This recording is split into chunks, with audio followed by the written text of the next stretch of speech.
भूतनी का खूनी बदला। यह कहानी मैंने अपने गांव के ही एक बुजुर्ग जो कोलकाता में काम करते थे उनसे सुनी थी। एक बार की बात है कि कुछ अंग्रेज शिकारी भारत के किसी जंगल में शिकार पर गए। उस जंगल के बाहर एक डाक बंगला था, पर उसमें पहले से ही कोई बड़ा अंग्रेज अधिकारी ठहरा हुआ था।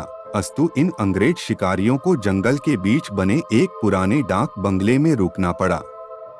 इस डाक बंगले का रखवाला अपने परिवार के साथ रहता था और डाक बंगले में रुकने वाले लोगों की सेवा करता था। इस रखवाले के परिवार में उसकी बीबी तथा लगभग 14 से 15 साल की उसकी एकमात्र लड़की थी।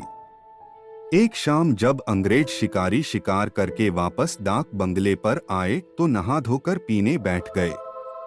पीने के बाद उन्हें इतनी चढ़ गई कि वे लोग पूरी तरह से बहक गए और उस रखवाले को गोली मारने के बाद उसकी बीबी तथा बच्ची को नोच डाले। इन पापियों को नशे में कुछ भी पता नहीं चला और नोचने के बाद उन दोनों को भी गोलियों से भून डाले और तीनों की लाश को डाक बंगले के पीछे दफना दिए। यह बात आई गई रह गई। अंग्रेजों ने फिर कुछ दिन के बाद वहां कैलाश नामक एक नया सेवक रख दिया। किसी को कुछ भी पता नहीं चला कि इस पुराने डाक बंगले का पुराना सेवक और उसका परिवार कहां चला गया। एक बार की बात है कि नया सेवक कैलाश रात को गेट बंद करके सोया हुआ था। तभी अचानक उसकी नींद खुल गई, क्योंकि उसे लगा कि दरवाजे पर कोई रो रहा है। उसने एक हाथ में लाठी उठाया और दूसरे में चिराग और दरवाजे पर आकर हाथ लगाया, कौन है? इतनी रात गए कौन दरवाजे पर रो रहा है? उसने देखा कि एक किशोरी दरवाजे पर बैठी रो रही है। कैलाश उस किशोरी के पास गया और उसके सिर पर हाथ रखते हुए कहा कि बेटी रो मत, अंदर चल। फिर उस किशोरी के अंदर आने पर कैलाश ने उसे पीने के लिए पानी आगे बढ़ाते हुए पूछा कि बेटी तुम कौन हो और इतनी रात को अकेले इस जंगल में क्यों भटक रही हो? कैलाश की इतनी बातें सुनते ही वह किशोरी और तेज फफक पड़ी। कुछ समय तक तेज तेज रोने के बाद वह थोड़ा शांत हुई और कैलाश को बताई कि वह इस डाक बंगले के पहले सेवक की पुत्री है। फिर उसने यह भी बताया कि कैसे 4 से 5 अंग्रेज शिकारियों ने उसके पिता को मार डाला और उसके बाद उसके तथा उसकी मां की आबरू को नोच डाला। फिर कैसे उसकी मां तथा उसको भी गोलियों से भूनने के बाद डाक बंगले के पीछे दफना दिया। उस किशोरी की इतनी बातें सुनते ही कैलाश पूरी तरह सहम गया, पर निडरता दिखाते हुए पूछा कि ऐसे कैसे हो सकता है? अगर तू मर गई है तो मेरे सामने कैसे बैठी है? कैलाश की यह बात सुनते ही वह लड़की अचानक गायब हो गई और कैलाश कुछ समझ पाए इससे पहले ही वह उस कमरे की दीवार पर उल्टी टहलती नजर आई। कैलाश यह नजारा देखकर पूरी तरह से सहम गया। फिर अचानक वह लड़की आकर कैलाश के सामने बैठते हुए बोली कि काका, आप डरिए मत, मैं आपका कुछ भी बुरा नहीं करूंगी। धीरे धीरे कैलाश का डर जाता रहा और उसने अपने मस्तक पर आई पसीने की बूंदों को गमछे से पोंछ लिया। फिर उसी रात को उस लड़की ने वह जगह दिखाई जहां उन तीनों को दफनाया गया था। कैलाश ने कुदाल से खोदकर उन तीनों के अस्थिपंजर को निकाला। फिर कैलाश ने उस किशोरी से वादा किया कि वह उन अंग्रेज शिकारियों के खिलाफ कोर्ट जाएगा और किशोरी को इंसाफ दिलवाकर रहेगा। कैलाश की बातें सुनकर वह किशोरी रोते हुए बोली कि काका, आपको कुछ नहीं करना है, बदला तो मैं लूंगी, बस आप मेरी थोड़ी सी मदद कर दें।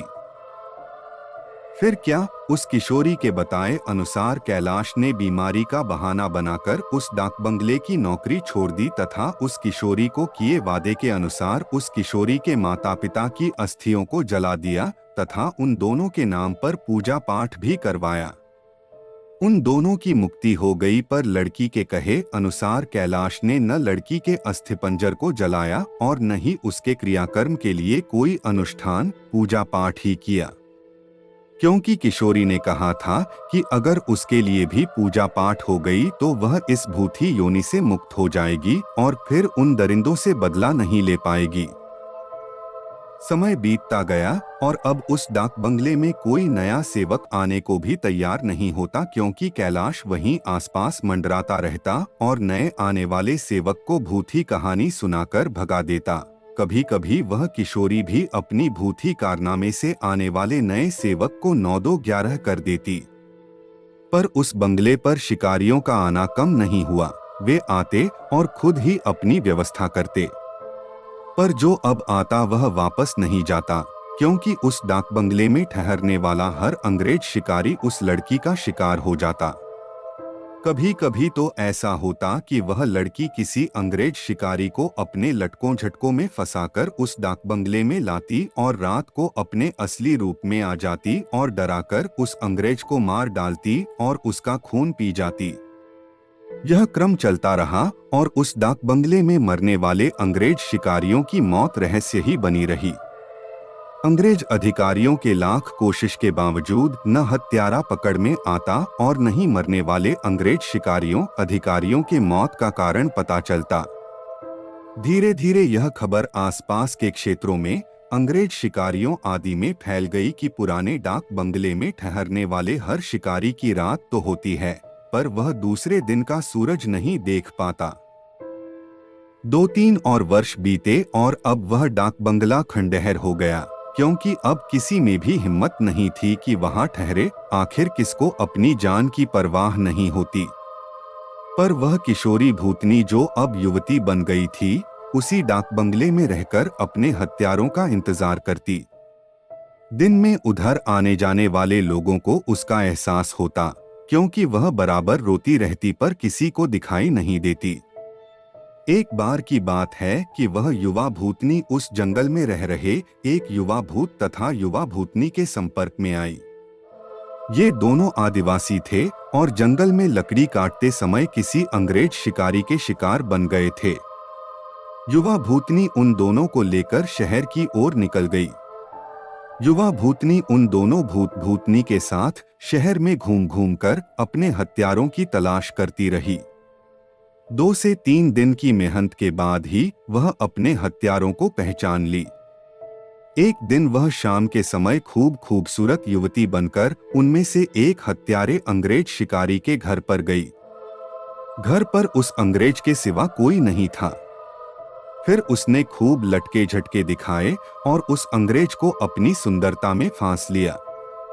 रूप लुभावन हो तो अच्छों को फंसते देर नहीं लगती। योजना के अनुसार वह दूसरे दिन भी उस अंग्रेज से मिली। फिर उसे पूरी तरह विश्वास में लेने के बाद एक दिन कही कि क्यों नहीं हम लोग शिकार पर चलें। अंग्रेज ने कहा कि अच्छी बात है, मेरे कुछ मित्र शिकारी हैं, उन्हें भी लेकर चलते हैं। फिर क्या था, उस युवती भूतनी ने उस अंग्रेज से कहा कि मेरी एक और सहेली है, वह भी बहुत ही खूबसूरत है और शिकार पर जाना पसंद करेगी। फिर दूसरे दिन उस युवती भूतनी ने अपने साथ आए हुए दूसरी युवा भूतनी से उस अंग्रेज शिकारी को मिलवाया। अब तो अंग्रेज पूरी तरह उस भूतनी के मायाजाल रूपजाल में फंस चुका था। एक दिन सुबह सुबह वह अपने उन्हीं पुराने दोस्तों के साथ जंगल की ओर निकल पड़ा। दिन भर शिकार करते रहे और खूब मौज मस्ती भी। शाम होने को आई तो अंग्रेज शिकारियों ने कहा कि अब सूर्य ढलने लगा है, क्यों न हम लोग वापस शहर लौट चलें। अंग्रेज की बात सुनकर उस युवा भूतनी ने कहा कि नाना, आज रात हम लोग यहीं ठहर कर जंगल का आनंद उठाते हैं। पर एक अंग्रेज शिकारी ने कहा कि हमने पहले से डाक बंगला तो बुक किया नहीं है, ठहरेंगे कहाँ। फिर क्या था, वह युवा भूतनी मुस्कुराई और बोली कि इसी जंगल में दूसरी ओर मेरे एक मित्र आदिवासी की कुटिया है, हम रात वहीं बिताएंगे और खूब मौज मस्ती करेंगे। अब हुआ यूं कि उस युवा भूतनी की योजना के अनुसार देखते ही देखते उसके मित्र युवा भूत ने एक मड़ी तैयार कर ली थी। उसमें ऐशो आराम की सारी चीजें भी ला दी थी। उन दोनों युवा भूतनी के साथ ये अंग्रेज उस मड़ी में पहुंचे। इन अंग्रेज शिकारियों को उस मड़ी की दशा देखकर अजीब लगा, क्योंकि उस मड़ी में महलों, बड़े बड़े होटलों जैसी व्यवस्था थी। रात को पार्टी शुरू हुई तथा साथ ही अंग्रेज अधिकारियों की सिट्टी पिट्टी गुम होना ही। क्योंकि पहले तो उन दो युवा भूतनी जो देखने में बहुत खूबसूरत लग रही थीं, अचानक बहुत ही डरावनी रूप बना ली।